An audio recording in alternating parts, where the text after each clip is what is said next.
Washington late last night, Democrats and Republicans both fell short of the 60 votes needed to bring their rivaling jobs bills to the Senate floor. In a 50-50 vote, senators blocked part of President Obama's jobs plan, which included $35 billion for states and cities to retain and rehire teachers, police officers, and first responders. Funding for the proposal would come through a tax increase of 0.5% for people earning more than $1 million a year. Now, this marks the first attempt by Senate Democrats to move pieces of the president's American Jobs Act that was defeated by the Senate by a filibuster last week.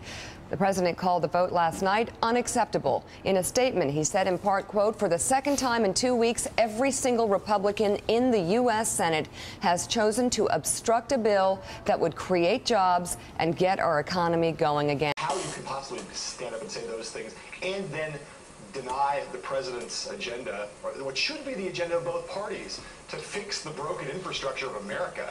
That's the part that I don't understand how Republicans put themselves in that position. There's no. With the Republican Party, we support jobs in Libya, Afghanistan, Iraq, maybe even Iran if we get a shot at it, and China. To hell with jobs in America.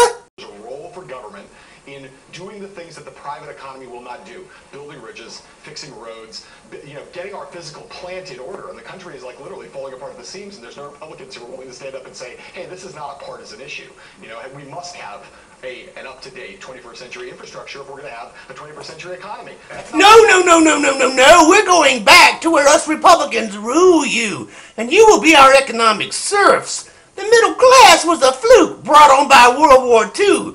The investor community of the world disagrees with the middle class, and us Republicans are leading the charge to end it in America.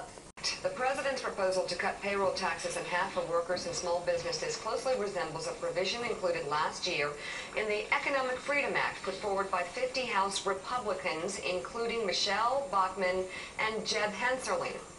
It simply cannot be the case in a serious economic moment like this that good ideas are transformed into bad ideas solely because President Obama supports them. Our economy cannot afford Republicans to both say no to the American Jobs Act and have no meaningful alternative. The moment is too serious. The stakes are too high. Catty, has it gotten to a point where the Republicans are opposing this Obama plan simply because it's an Obama plan?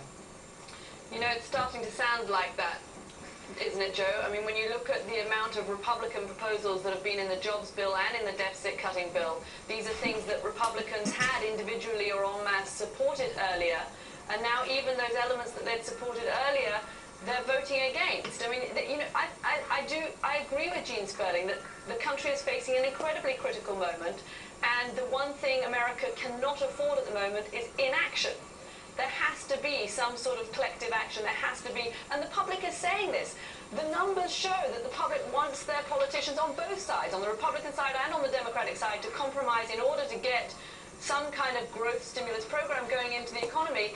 And here we have politicians from the Republican side saying we can't support things that we had earlier supported. It doesn't make any sense. Oh, yes, it does. We're the Republican Party, and we will deny the black American president his mandate he was given by the American people.